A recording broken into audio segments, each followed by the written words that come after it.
क्षत्रिय युवक संघ के संरक्षक भगवान सिंह रोल साहब सर का दुनिया से चले जाना उनके अनुयायियों में, उनके समर्थकों में, उनके लोगों में एक रिक्तता छोड़ गया है। आज बात करेंगे स्वर्गीय भगवान सिंह जी रोल साहब सर के कृतित्व और व्यक्तित्व पे, और बात करने के लिए उनके निकट संपर्क में रहे, लंबे समय तक रहे, लगातार संपर्क में रहे राजेंद्र सिंह भियाड़ हमारे साथ हैं। राजेंद्र सिंह जी, बहुत स्वागत आपका। आपके साथ, आपके बहाने से हम जानेंगे कि भगवान सिंह रोल साहब सर एक ऐसे व्यक्तित्व की जो एक संगठन चलाते हैं, एक संगठन जो कि एक जाति से जुड़ा हुआ, और एक संगठन जो कि आरक्षण की बात करता है, कभी एक संगठन जो कभी जाति के खिलाफ चीजों को लेके अपने अपने अनुषंगिक संगठनों के माध्यम से प्रयास करता है, और एक संगठन जो कि अध्यात्म की ओर मुड़ जाता है। और यह सारा बदलाव जो चौथे संघ प्रमुख थे क्षत्रिय युवक संघ के, इसके बाद नजर आया। इस तक एक धारा में तन सिंह जी, आयुवान सिंह जी, नारायण सिंह जी और इन लोगों के माध्यम। तो कैसे देखते हैं आप भगवान सिंह रोल साहब सर के व्यक्तित्व को? देखिए, मैं जब वो संघ प्रमुख हो गए उसके बाद ही मेरा संपर्क रहा। उससे पहले का जो उनका जीवन था जी, ये जरूर मैं इस बात को जरूर निवेदन करना चाहूँगा कि उनके खुद के मुख से अनेकों बार, एक बार तो हम लंबी वॉक पे थे जी, तो उन्होंने अपने बचपन से लेके, युवावस्था से लेके, पढ़ाई लिखाई से लेके, तन सिंह जी के संपर्क में आने से लेके बहुत डिटेल में एक एक चीज को लेके बताएं।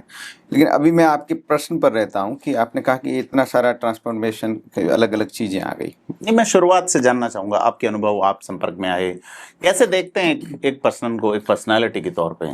पर्सनालिटी की आप अर्ज कर रहे हैं तो मैं ये निवेदन करूं कि जैसे पहला इंप्रेशन किसी का उन पे पड़ता था, exactly, first impression is last. वो जो है उनका वेश विन्यास जी, एकदम पूरी तरह से भारतीय वेशभूषा, जी, धोती, और जो उसको कुर्ते का जो कलर है वो फिक्स मटियाई कलर, उसके ऊपर साफा बांधने का जो उनका अंदाज, और दाढ़ी और जो उनके बालों को बांधने का अंदाज, दाढ़ी भी उस तरह से एकदम संवार के। तो बहुत बार कहते थे कि मेरे को बहुत से लोग जो है सरदार जी समझते हैं। जी, बिल्कुल। तो पहला इंप्रेशन तो किसी का भी, हम तो बच्चे थे तो शिविर के माध्यम से ही उनको देखा, तो पहला इंप्रेशन तो उनके व्यक्तित्व का ही पड़ता था कि इस तरह का पूरे राजस्थान में, आप भी बहुत लोगों को देखते हैं, मुझे नहीं पूरे राजस्थान में वो अपनी तरह की वेश विन्यास के वो एकमात्र व्यक्ति थे, तो वो अलग ही नजर आते थे। तो ये रहा, तो उससे एक आकर्षण पैदा हुआ। दूसरा, जिस संस्था के वो हेड थे, तो उस संस्था के अंदर जब वो बोलते थे, बात करते थे, व्यक्तिगत रूप से जब वो किसी भी, आप ये समझिए कि उनके व्यवहार की जो समानता थी कि वो मेरे जैसे एक सामान्य बच्चे से लेके और वरिष्ठ से वरिष्ठ व्यक्ति, बड़े से बड़े स्टॉलवर्ड से, वो उसी समानता, उसी प्रेम और उसी ओपन हार्ट से बात करते थे। तो उनके साथ जो है, अब कल बहुत से लोग राजस्थान से, गुजरात से, अन्य अन्य हिस्सों से जो लोग आए, सबके चेहरे और भाव, सब में एक ही बात थी कि हम उस प्रेम से वंचित हो गए। तो वो उनके व्यवहार में, उनके व्यक्तित्व में जो चीज थी, बहुत सी चीजें हैं। जैसे देखिए कि जिस कार्यकाल में हम लोग संपर्क में आए, आप लोग संपर्क में आए, बहुत से लोग राजस्थान भर से संपर्क में आए उनके, एक तो उनमें ऊर्जा का बहुत भारी भंडार था। यानी मैं जिन अपने जीवन के आसपास के सक्रियतम लोगों को देखता हूं, तो वो एक भारी कर्मठ और सक्रिय व्यक्ति थे। उनके जीवन में जिसको लेजीनेस कहते हैं, आलस्य कहते हैं, वो नहीं था जी। दूसरे, उनके व्यक्तित्व में एक चीज थी कि जैसे काम को डिसाइड कर दिया, निर्णय कर लिया, एनी हाउ जब तक पूरा नहीं होता था तब तक वो इस बेचैनी की मुद्रा से बाहर नहीं आते थे, बेचैन रहते थे। जिसको काम का जिम्मा दिया उसको बराबर बोलते थे कि क्या हुआ, अब कहाँ तक पहुंचा। ये उनकी जो है काम, वो जो वर्कहोलिक नेचर था उनका। हाँ, उनकी सदारत में ही लोगों ने राजस्थान की सबसे बड़ी एक सामाजिक रैली देखी जिसमें पॉलिटिक्स की कोई बात नहीं है 2021 में। हाँ, वो तो इससे बहुत- पहले भी वो तो 96 में। बहुत बाद में, लेकिन उससे पहले भी उन्होंने, जैसे जब वो संघ प्रमुख बन गए तो आप देखिए कि तन सिंह जी एक बहुत बड़ा नाम थे, उनका व्यक्तित्व था, वो सोशल पॉलिटिकल फिगर भी थे, लेकिन भगवान सिंह जी उस समय एक नए नवेले नाम थे। बिल्कुल। उन्होंने पूरे राजस्थान, गुजरात और पूरे भारतवर्ष में जहां जहां भी संभावना थी एक्सटेंसिवली टूर किया। एक एक छोटे से छोटे गांव में गए, मतलब संगठन बनाने की, जो संगठन को पुनः खड़ा करने की जो उनके सामने चुनौती थी, तो उस चुनौती को उन्होंने एक तरह से लक्ष्य लेकर के पूरा किया।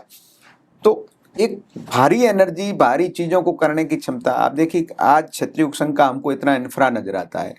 जयपुर शहर में ये बात चली, जो संघ के 50 साल हो रहे थे उससे पहले बात चली कि लोगों ने कहा कि साहब स्टेट की कैपिटल में, राज्य की राजधानी में दफ्तर होना चाहिए। तो जो संघ का नेटवर्क था या लोग जो जुड़े हुए थे, कोई बहुत ज्यादा पैसे वाले लोग वहां नहीं जुड़े हुए जी, थे, बिल्कुल। पैसे का कोई काम भी नहीं था, भगवान सिंह जी के पास भी कोई वो नहीं था, लेकिन उसके बावजूद उन्होंने ये तय किया कि नहीं, ये बनना चाहिए और वैसे स्वर्ण जयंती से पहले बनना चाहिए। तो उन्होंने आज एक शानदार भवन, जो आज चाहे कोई पॉलिटिकल पार्टी, कोई सामाजिक संगठन, किसी भी तरह की धार्मिक, बड़ी बात है, अन्य समाजों को भी ये मिलता है जब आयोजन होते हैं, तो ये बड़ी चीज है। सबको मिलता है, सबको लगता है कि हमारा सही है, किसी के लिए ये नहीं है। जी। और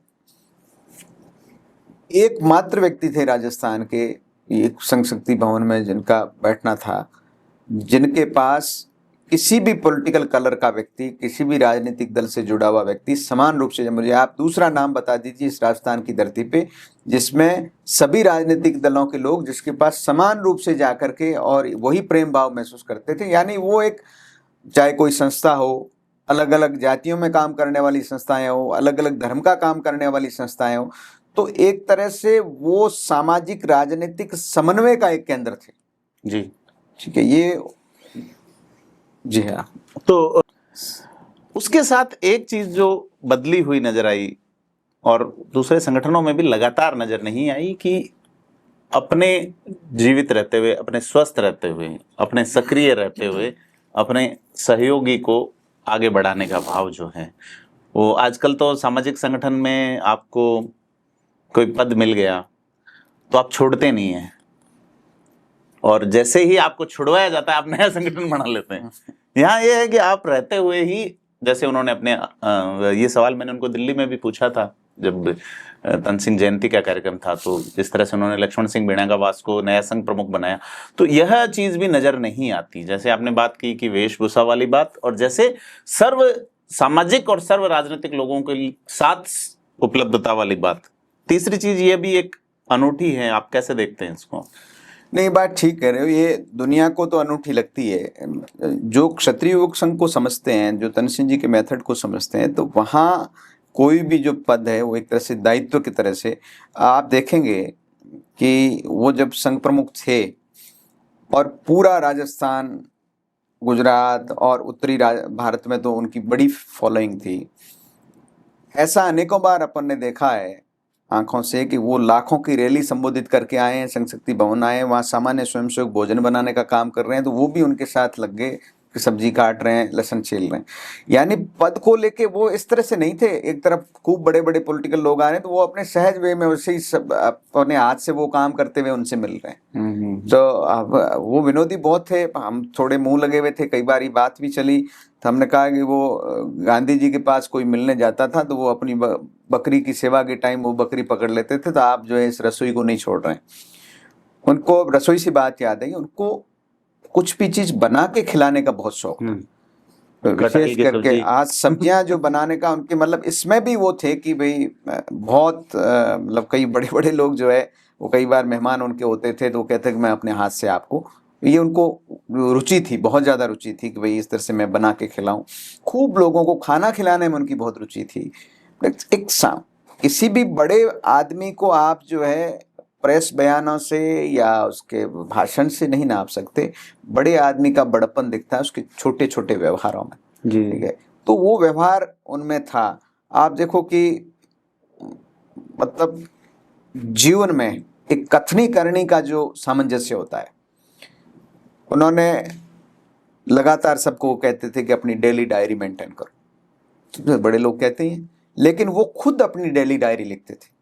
लगातार सब लोगों को कहते थे कि 4 बजे दिन में उठकर सुबह जल्दी उठ के अपने जीवन को शुरू करो, तो वो 4 बजे खुद उठते थे, खुद उठ करके अपना सुबह का सारा वो शेड्यूल, जीवन में उन्होंने अपने शेड्यूल से इधर उधर होने की कोशिश कभी नहीं की कि सुबह इतने बजे उठना है, स्नान ध्यान करना है, एक्सरसाइज करनी है, जो कुछ इतने बजे मुझे ब्रेकफास्ट करना है। यानी शेड्यूल ऐसा बहुत बार हुआ, ट्रेवल में हम लोगों के साथ रहने का लंबे लंबे समय तक अवसर मिला, तो तय करते थे कई बार कि सुबह हमको जो है 3:30 बजे यहाँ से निकलना है, तो डॉट 3:30 बजे वो अपनी गाड़ी में बैठ जाते थे। 3:30 क्या 3:31 पे कोई आया है, कितना ही बड़ा व्यक्ति है, तो वो पीछे छूट जाता था। ऐसा एक बार नहीं अनेकों बार हुआ। यानी जीवन में एक जिसको शिस्तबद्धता कहते हैं, जिस अनुशासन जिसको कहते हैं, वो उनके जीवन में व्यक्तित्व में बहुत था। के बाद एक दिन हम ऐसे वॉक कर रहे थे, तो करते करते उन्होंने पूरा सुनाया कि बचपन कैसे बीता। कहा कि मैं बहुत सामान्य एकदम गरीब परिवार से था, और गांव से पास में फतेहपुर पड़ता है, फिर वहां से चूरू गए, तो फिक्स आटा जिसको कहते हैं, 7 दिन का आटा माँ फिक्स देती थी, घर में था भी नहीं तो उससे ज़्यादा लेने की हमारी कोई जिद भी नहीं थी, एक फिक्स आटा हमको देते। बहुत बार ऐसा होता था कि वो आटा जो है समय से पहले, 1 दिन पहले, 2 दिन पहले ख़त्म हो जाता था, और ऐसा बहुत बार होता था कि जो रोटी के सूखे टिकड़ है वो जेब में डाल के दूसरे कोई सेठों के बच्चे इधर उधर जाके अपना नाश्ता पानी करते थे, तो हम अपनी जेब में डाल के उसको खा लेते। लेकिन उनका कहना था कि इसको लेके मुझे कभी हीनता नहीं आई कि मैं गरीब हूँ, ये हूँ, इस तरह की भावना मेरी नहीं थी, क्योंकि उस समय समाज मोटा मोटी ऐसा ही था। तो ऐसी विकट परिस्थितियों में मेरी माता जी ने मुझे पढ़ाया, लेकिन मेरी माँ ने मुझे 2-3 संस्कार दिए। उनका कहना था कि एक तो भगवान के प्रति जो आस्था है वो मेरी माँ से आई मुझ में। जी बिल्कुल। दूसरा सफाई के प्रति अवेयरनेस। उनका कहना था कि मेरी माँ जो है बिल्कुल, वो कभी भी बाहर से हम कहीं आए तो हाथ पांव धोए बिना अंदर नहीं आने देते थे, जूते व्यवस्थित बाहर कहीं खोलने हैं, ऐसी 2-4 चीजें उन्होंने मेरी शुरुआत में ही संस्कार में डाल दी। उसके बाद शिक्षा दीक्षा हो गई, तो एक संघ के ही स्वयंसेवक थे जो PWD में उस समय JNAIN थे, तो उन्होंने कहा कि भाई आपको रोजगार नहीं है तो चलो मैं वहाँ, उन दिनों में अकाल राहत के कार्य चल रहे थे, तो उनमें एज ए मैट उस जमाने में भरी गर्मी में, ठीक है, लगातार उन्होंने 1-2 साल जो है वहाँ उनके साथ काम किया। वो फिर कह रहे थे कि मुझे कोई इस तरह से नहीं हुआ कि मैं ये कोई मेरे करने लायक काम नहीं है, मैं कहाँ कर रहा हूँ, ऐसी कोई भावना नहीं थी। तनसेन जी के संपर्क में वो आ गए थे, उसके बाद में वो तनसेन जी के साथ रहने लगे। तो तनसेन जी जिनको अपने साथ लगातार रखते थे, तो उन दिनों में तो उनके पास तो मेंबर ऑफ पार्लियामेंट की तनख्वाह थी, वो उसमें वो घर चलाना था, उसी में जो साथ काम करने वाले थे उनके का प्रबंध करना था। 50 रुपये 100 रुपये ऐसा कुछ, जो भी बहुत नॉमिनल जिसको कहते हैं, उस पैसे में उन्होंने साथ काम करना शुरू किया। लेकिन वो चूंकि सानिध्यिक पैसे या तनख्वाह के लिए नहीं था, बहुत बार वो कहते थे कि उन्होंने हमें प्रेम से तो कितना सिखाया पता नहीं, लेकिन उनकी जो कठोरता थी, उनका जो हमारे साथ कठोर व्यवहार था, उसने जीवन को गढ़ने में बहुत बड़ी भूमिका निभाई। तो एक एक छोटी से छोटी चीज को तनसेन जी रेक्टिफाई करते थे, और सामान्य आदमी होता, कमजोर कच्चा आदमी होता, तो वो उनके सामने टिक नहीं सकता था। तो इन्होंने उस चीज को मंत्र बना लिया अपना, और मंत्र बना करके उनके साथ लगातार लगे रहे। फिर तनसेन जी मेंबर ऑफ पार्लियामेंट हटने के बाद में उन्होंने एक स्वरोजगार का एक अनूठा अभियान चालू किया, जो अपने आप में न तो समाजवादी था न पूंजीवादी था, लेकिन एक तरह से सर्वग्राही एक अभियान चालू किया। तो उसको भी उन्होंने, ये भगवान सिंह जी ने इनके कंधों पे डाला। तो आप देखिए कि उनको व्यापार की बहुत तगड़ी समझ थी, व्यापार की समझ थी, अकाउंट की जो समझ है वो तो जबरदस्त थी, ठीक है। मुझे भी उन्होंने कुछ बेसिक्स कि भाई किस तरह कैश बुक मेंटेन करनी चाहिए, किस तरह से लेजर लिखना चाहिए, किस तरह से ये करना चाहिए, लेकिन हम लोग तो लापरवाह थे, आज भी हैं। तो उनकी जो लेकिन उनके सिखाने बहुत लोग होंगे, आपको संघ में ऐसे मिल जाएंगे जो आज व्यापार कर रहे हैं, सीरियस व्यापार कर रहे हैं। उन सबको मैंने अपनी आंखों से देखा है, उनका अकाउंट मिला करके देना सालाना कि ये तुम्हारे 1 रुपए का। इवन संघ शक्ति का सारा अकाउंट अपने हाथ से देखते थे कि पूरा मिलाना, कहीं 1 रुपए का भी। और ये उदाहरण से कहते थे कि तन सिंह जी के जमाने में एक बार 25 पैसे का फर्क आ गया, एक बार 1 रुपए का फर्क आ गया, तो उन्होंने सारी लेजर केस बुक फेंक दी कि फर्क कैसे आया। तो कहने का मतलब इस कठोरता के साथ उनका निर्माण हुआ था। फिर जब नारायण सिंह जी संघ प्रमुख हुए तो वो पूरी तरह से स्पिरिचुअल हो गए थे। तो उस जमाने में संघ का जो शिविर का बाकी जो काम है वो सारा कुछ प्रैक्टिकली भगवान सिंह जी साहब के कंधों पे ही था। फिर 89 में वो खुद आ गए। तो आप देखिए कि इतना विस्तार उन्होंने किया, इतना ट्रेवल किया एक्सटेंसिवली। सबसे बड़ी बात कि उनके संघ प्रमुख बनने के आसपास ही उनका एक भयंकर एक्सीडेंट हुआ, और उस एक्सीडेंट में उनका शरीर मतलब एक तरह से चूर चूर हो गया। कोई ऐसा अंग नहीं था जहां तकलीफ नहीं हुई हो। और वो रिकवर हुए। रिकवर होने के बाद में उस एक्सीडेंट के कारण से बहुत से शारीरिक कष्ट उनके हो गए। इवन डॉक्टर्स ने ये कह दिया कि भाई आप ट्रेवल नहीं करोगे, क्योंकि ट्रेवल करने से आपको तकलीफ होगी। तो उन शारीरिक कष्टों के साथ, क्योंकि उनका स्वास्थ्य कभी बहुत अच्छा नहीं रहा, लेकिन कभी उन्होंने इस चीज को महसूस नहीं कराया, डॉक्टर के बिल्कुल मना करने के बावजूद, क्योंकि ट्रेवल का ही काम था। वो डॉक्टर को कहते भी थे कि ट्रेवल नहीं करने तो मैं तो खाट पे थोड़ी रह सकता। कभी उनके चेहरे पे सिकन नहीं आती थी कि उनको इतना कष्ट है। और डॉक्टर इस बात का आश्चर्य करते थे कि जैसे उनको प्रोस्टेट की तकलीफ थी, तो मान लो गाड़ी से छोटा भी धक्का लगने से भयंकर दर्द होता था उनको। और हमारी जो सड़कें हैं, हमारी जो गाड़ियां हैं, अच्छा ऐसा तो था नहीं कि वो कोई बहुत बड़ी वीआईपी गाड़ी हम चलते थे। बहुत दफे जो है सामान्य जीप से ट्रेवल करते थे, बस से ट्रेवल करते थे, ट्रेन मिल गई ट्रेन से करते थे। ये तो बहुत लेटर ऑन बाद में आप जान के ताजुब करोगे कि वो बहुत स्लीपर क्लास उसमें सामान्य स्लीपर में करते थे। बहुत लोगों ने लड़ झगड़ के कहा कि नहीं आपको जो है एसी में करना चाहिए। शिविर के अंदर भी जो दिनचर्या थी, बहुत कठोर दिनचर्या होती है। आजकल तो फिर भी बिल्डिंग्स में कैंप लगने शुरू हुए। बहुत लंबे अरसे तक संघ के जो शिविर है, सर्दी गर्मी बारिश में खुले में लगते थे, पेड़ों के नीचे लगते थे। और ओटीसी जब भरपूर गर्मी हो और पेड़ के नीचे, तो उसी पेड़ के नीचे वो ठहरते थे। मैंने देखा है 2006 में नाडोल में कैंप था, मैं पाली था उस वक्त। तो हम गए थे वहां कवर करने, तो वो कैंप पेड़ों के नीचे था, पेड़ के नीचे, मई का महीना, नीचे सोना, वही फूड लेना जो सामान्य दाल रोटी जो मिलती है। तो ऐसा नहीं था कि उनमें कोई वीआईपी। वो एक ऑपरेशन से लौटे भी थे, इवन कैथेटर लगा हुआ था उनके, उसके बिल्कुल। ऐसी तो बहुत बार हुआ है कि कैथेड्रल के साथ में उन्होंने ट्रेवल किया है, कैथेड्रल के साथ में प्रोग्राम किए हैं। एक बार भैरू सिंह जी से बहुत आवश्यक काम हो गया, तो वो कैथेड्रल लगे हुए गए। वहां गए तो फिर उन्होंने भैरू सिंह जी ने कहा मैं काम बाद में सुनूंगा और आपको अभी कभी हॉस्पिटलाइज होना पड़ेगा। उन्होंने जबरदस्ती खुद जाकर के उनको एम्स के अंदर जाके और ऑपरेट कराया जबरदस्ती।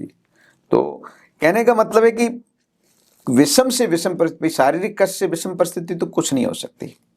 तो ऐसी विषम परिस्थिति में लगातार काम करना, लगातार चलना, स्वस्थ लोगों से एक स्वस्थ आदमी जितना कर सकता है उससे कई गुना ज्यादा काम। तीसरी चीज जो संगठनों में या इस तरह की संस्थाओं में उनके हेड्स में बहुत कम होती है कि दूसरे के विचार के प्रति जो एडॉप्टिवनेस होती है, वो इतने लिबरल थे, इतने एडॉप्टिव थे कि कोई भी आके उनको अच्छा सुझाव देता था तो उस पर विचार करते, उस पर वो काम करते, उसको सुनते, न केवल सुनते बल्कि बहुत गंभीरता से लेते थे।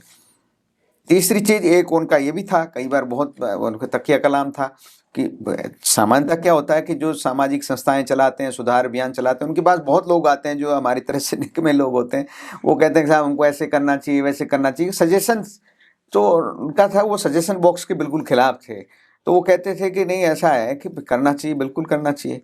तो वो कहते थे कि बोले सो कुंडी खोले, यानी करना चाहिए, मेरा क्या सहायता चाहते हो आप करना शुरू कर दीजिए, मेरी जो सहायता होगी मैं आपको करूंगा। तो वो केवल सुझाववादी नहीं थे, उसको प्रैक्टिकली कैसे। अब आप देखिए कि क्षत्रिय युवक संघ को वो परिवारों में ले गए। पहली बार जो है महिलाओं का शिक्षण, बालिकाओं का शिक्षण, उन सबको भी ट्रेंड करना, ठीक है। ऐसी सोसाइटी जो ट्रेडिशनली बहुत रूढ़िवादी है, उसमें महिलाओं के अंदर काम खड़ा करना, ये कितना बड़ा चैलेंज रहा होगा। और फिर महिला शिक्षा के लिए इतना बड़ा इंस्टीट्यूशन क्रिएट कर लेना कि इसकी कितनी ज़्यादा ज़रूरत है। बहुत सामान्य परिवारों की, बहुत गरीब बैकग्राउंड की अनेकों बच्चियां वहाँ से पढ़ करके और आज जो है खूब आगे अच्छा काम कर रही है। तो मतलब अनेकों चीज़ें थी। और ये जो आपका मूल सवाल था कि भाई इस तरह से कैसे उन्होंने अपने रहते रहते कर लिया, तो मेरा कहना है कि संघ प्रमुख रहते हुए भी वो कोई इस तरह से फील नहीं करते थे कि मैं कोई बहुत बड़ा आदमी हूँ। जी उनके जीवन में वो था, और वो कभी उससे लिप्त, जिसको कहना है चिपकना, उससे चिपके हुए नहीं थे। वो ढूंढ ही रहे थे कि कोई मिले, मैं उसको सौंप दूं। और उससे पहले भी जब माननीय लक्ष्मण सिंह जी ने कार्यभार संभाला, उससे पहले भी 5-7 साल पहले भी वो लगातार कह चुके थे। एक बार तो वो छोड़ ही चुके थे कि आप सब लोग संभालो इस सब चीज को। और तो ये जो प्रभाव है ये संघ के अंदर, चूंकि संघ का अपना भी है कि भाई इसमें कोई तो दायित्व बदलते रहने चाहिए। दूसरा, उनके जीवन में जो अध्यात्म था, जी बिल्कुल, गीता की ओर उनका जो यथार्थ गीता की ओर जाना रहा, और अपने पूरे विजन के साथ साथ अपने लोगों को जिस तरह से नई जो एक दिशा में ले जाना, जबकि अपने तो ज्यादातर लोगों के तो काम ही नहीं पड़ा कभी किताबों से। तो जी, कैसे देखते हैं इसको? दरअसल उनमें एक थी कि वो साधु संत सन्यासियों के प्रति उनमें एक संस्कार था ठेठ से। तो राम सुखदास जी महाराज जी के पास पहुंच जाते रहते थे। इवन उनके आश्रम में ही उन्होंने संघ के बहुत सारे कैंप लगाए। तो फिर जब राम सुखदास जी महाराज का देवलोक हो गए, उसके बाद वो बड़े विकल थे कि कोई मार्गदर्शक नहीं है। क्योंकि उनको लगता था कि सामाजिक काम करने वालों को, दुनिया में कोई भी काम करने वालों को, कोई न कोई जो ईश्वरीय शक्ति के नजदीक महापुरुष व्यक्ति है, उसके सानिध्य के बिना आप ये काम नहीं कर सकते। आपको यदि एनार्की कुछ करनी है, कुछ भी अपने मन से टिप्पे करने, उसके लिए तो आपको किसी की तरफ ब्लेसिंग की जरूरत नहीं। लेकिन वास्तव में आपको अच्छा काम करना है मानवता के लिए, तो कोई न कोई आपको साधु सन्यासी संत की ब्लेसिंग चाहिए ही चाहिए होती। तो फिर उनको ये आया कि ऐसे एक संत विराजते हैं और बनारस के पास उनका आश्रम है। फिर वो उनके दर्शन करने के लिए गए। तो वहाँ वो तो प्रभावित हुए, जो स्वामी जी जो है उनके वेश विन्यास से पहले ही दिन में अट्रैक्शन में आ गए। तो स्वामी जी ने उनको बहुत स्नेह दिया। फिर उनको ये गीता दी। गीता देने के बाद उन्होंने गीता खुद पढ़ी पहले। जब पढ़ के वो कन्विंस हुए, तब उन्होंने सब लोगों को कहा कि बहुत अच्छा शास्त्र है और हम सब के कल्याण का है और आप सबको पढ़नी चाहिए।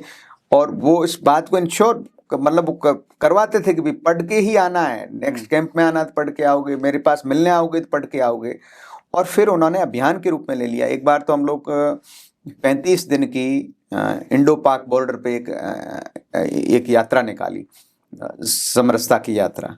तो आप ताज्जुब करेंगे, इस बॉर्डर पे बहुत से मुस्लिम गांवों में भी मुस्लिम समाज के लोगों को उन्होंने गीता दी और उन्होंने बहुत सहर्ष उसको लिया। और ये बात हुई कि भाई गीता एक भगवान की बात करती है, यही बात जो है कुरान शरीफ करती है। कहीं भेद तो जो इस रास्ते पे नहीं चलना है, जिनको ईश्वर की तरफ नहीं जाना है, उनको लड़ना है किसी बात के लिए। बीएसएफ की जितनी हमारी सीमा चौकियां थी, एक एक चौकी के ऊपर हो गए। और आफ्टर पूरी यात्रा के बाद में, 35 दिन की यात्रा के बाद में, उन्होंने एक पूरा बॉर्डर की प्रॉब्लम्स का और जो हमारा बीएसएफ का जवान वहाँ क्या प्रॉब्लम फेस कर रहा है, इन दोनों का एक मेमोरेंडम बना करके राजस्थान के चीफ मिनिस्टर को भी दिया, देश के गृह मंत्री को भी दिया। तो हर चीज को मतलब उनकी अंडरस्टैंडिंग थी, ओपन माइंड थे। और इस गीता को तो उन्होंने अभियान ही बना लिया था। उनको कोई शादी में भी बुलाता तो वो कहते कि मैं तुम्हारी शादी में तभी आऊंगा जब तुम बारातियों को, अपने मेहमानों को गीता बांटो। तो उनका उद्देश्य ये था कि इस बहाने से एक कल्याण करने वाला शास्त्र जो है उन लोगों के घरों में चला जाए, लोगों के पास। उनसे कोई मिलने आया तो उसको भी उन्होंने गीता दी। तो गुरु महाराज ने, स्वामी जी ने जो उनको एक सेवा दी थी कि भाई ये तुम्हारी ये सेवा है, तो वो कोई चीज को पकड़ते थे तो बहुत गंभीरता के साथ उसको अंजाम देते थे। तो ये उनकी ये गंभीरता थी। और साधना का जो उनका स्तर था, कल भी मैं कई लोगों से सुन रहा था, सोशल मीडिया पे भी लगातार आ रहा है कि साहब उन्होंने कभी किसी जाति के खिलाफ, किसी धर्म के खिलाफ कोई अमर्यादित टिप्पणी नहीं की। उसका प्रश्न ही नहीं उठता। उनका जिस तरह से कि वो व्यक्तित्व थे, न कभी निजी बातचीत में इतने सालों में हमने कभी उनकी किसी जाति धर्म के प्रति निजी बैठक में भी वो नहीं बोले कि भाई ये ठीक नहीं, ये ठीक नहीं है। तो सार्वजनिक बोलने का तो सवाल ही नहीं, जब वो स्वयं मर्यादा का पाठ पढ़ा रहे हैं सभी लोगों को। तो दरअसल इस तरह के व्यक्तियों से हमारा सामाजिक जीवन खाली हो जाना, स्टेट का सामाजिक जीवन खाली हो जाना, इस तरह का व्यक्ति आज कहीं भी न राजनीतिक दलों में दिखता है, न सामाजिक कहीं संस्थाओं में दिखता है। जब दिनों दिन इस तरह से कन्फ्लिक्ट बढ़ते जा रहे हैं, लोग मन मर्जी आए जो एक दूसरे के खिलाफ हल्की बातें कर रहे हैं, ऐसे में इस तरह के व्यक्तित्व का जाना ये तो और ही ज्यादा दुखद बात हो गई। और सामान्यतः कोई बड़ा व्यक्ति होता है तो वो अपने आसपास के लोगों से कट जाता है। वो जो एज ग्रुप का इतना बड़ा भेद है कि वो 80-90 साल के स्वयंसेवक से लेकर के और 15 साल के 10 साल के बच्चों तक इतने सहज थे, हर व्यक्ति को लगता था कि वो मेरे ही है, मेरे से ज्यादा स्नेह कर रहे हैं। तो ये उनके व्यक्तित्व में एक बच्चों जैसी निश्चलता थी, निरंकारिता थी, बहुत विनम्र थे। मैं एक बार वहाँ बाड़मेर में एक पहाड़ियों के बीच में मंदिर है बैर का थान, वहाँ वो कई बार रहते थे, 15 दिन 10 दिन साधना के हिसाब से। एक बार मुझे वहाँ 15-20 दिन उनके साथ रहने का अवसर मिला, तो हम 2 ही थे। तो मुझे उन दिनों में मैं तो ऐसी जड़ बुद्धि था, कोई खाना बनाना नहीं आता था। तो उन्होंने मेरे पूछा खाना बनाना आता, मैंने कहा मुझे नहीं आता। चलोगे अपन सीख लेंगे। तो आप बिलीव करिए कि मेरे को उन्होंने दाल कैसे बनानी है अपने हाथों से सिखाया, रोटी आटा कैसे गूंदना चाहिए, रोटी कैसे पकानी चाहिए, ये सब चीजें उन्होंने, मतलब छोटी से छोटी झाड़ू लगाने का सही तरीका क्या है। तो वो तनसेन जी को कोट करके एक बात कहते थे कि व्यक्ति में जो है एक चपरासी से लेकर के और राष्ट्रपति बनने तक की सारी कैपेबिलिटी होनी चाहिए। आपको अपनी सेल्फ सर्विस भी करनी है, कोई भी काम को लेकर के वो ये नहीं समझते थे कि ये काम छोटा है, अपने हाथ से करने को प्राथमिकता देते थे। जब वो हाथ से करते थे, भले नहीं लर्न बाय एग्जाम्पल, उदाहरण से वो समझाते थे कैसे करना है।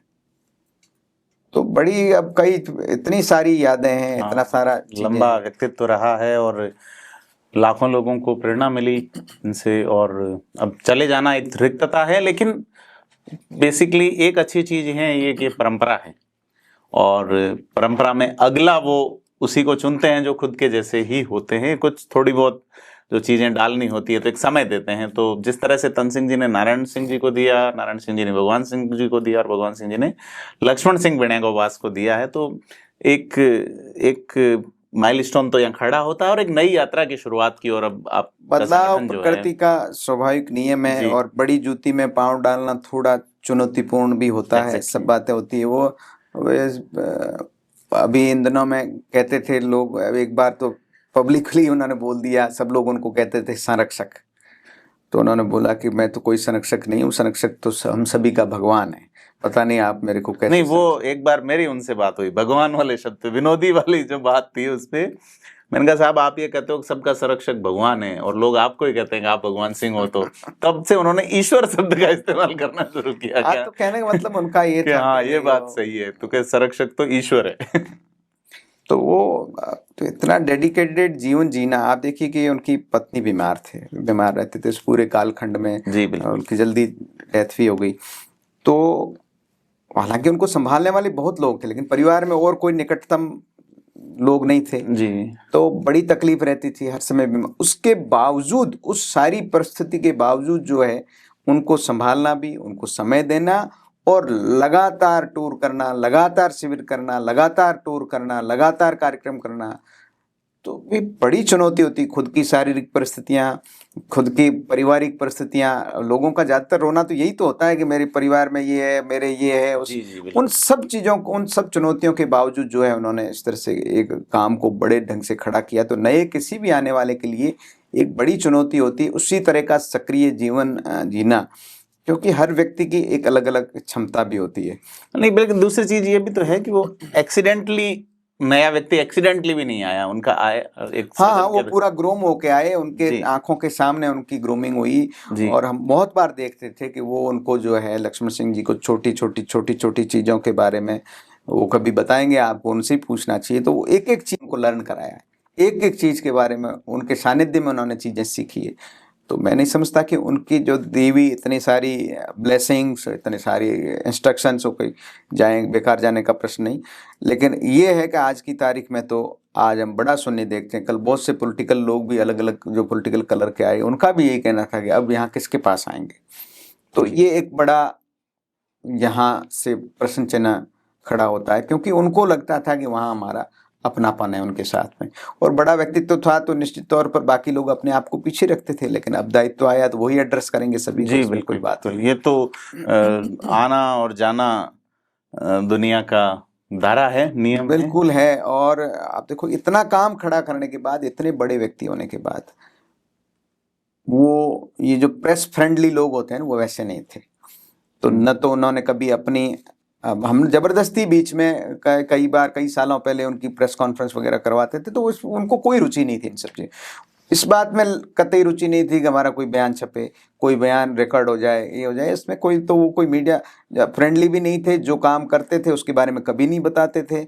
आत्म प्रदर्शन नहीं था, आत्म विज्ञापन के बिल्कुल खिलाफ थे। आजकल तो छोटा सा आदमी काम करता है, जीरो को जो है 100 बताने की जो ये जो रैली हुई थी इसमें कि भाई इस आयोजन में लोगों के सहयोग वाली बात जब आई थी, तो एक चीज मुझे भी ध्यान आई कि जिसका सहयोग रहा उनका हमें सम्मान करना चाहिए, ऐसी बात। तो उन्होंने उन लोगों को बुलाया जो सफाई वहां कर रहे थे, बोले ये लोग सबसे बड़े अधिकारी हैं सम्मान के, तो साथ बैठ के भोजन कराया। तो कई लोगों के हिचक जरूर आई, तो उन्होंने कहा इसमें ईश्वर की संतान है सब लोग। वो कभी इस तरह से देखो, अलग अलग जातियों के साथ संवाद, दलित समाज के साथ मतलब पूरा दिन बैठ के संवाद किया कि क्या प्रॉब्लम्स है, क्या समस्याएं हैं, किस व्यवहार से लोगों के, किस अहंकारी व्यवहार से हमारे दूसरे समाजों को तकलीफ होती है। इतनी ओपननेस थी, पूरी चीज़ों को सुनना, क्या किया जा सकता है। उसी का रिजल्ट आपने देखा हो तो हीरक जयंती से इंस्ट्रक्शंस जारी हुए कि इस तरह के जो लोग उनके शादी ब्याह में विघ्न पैदा करते हैं, इस तरह से करते हैं।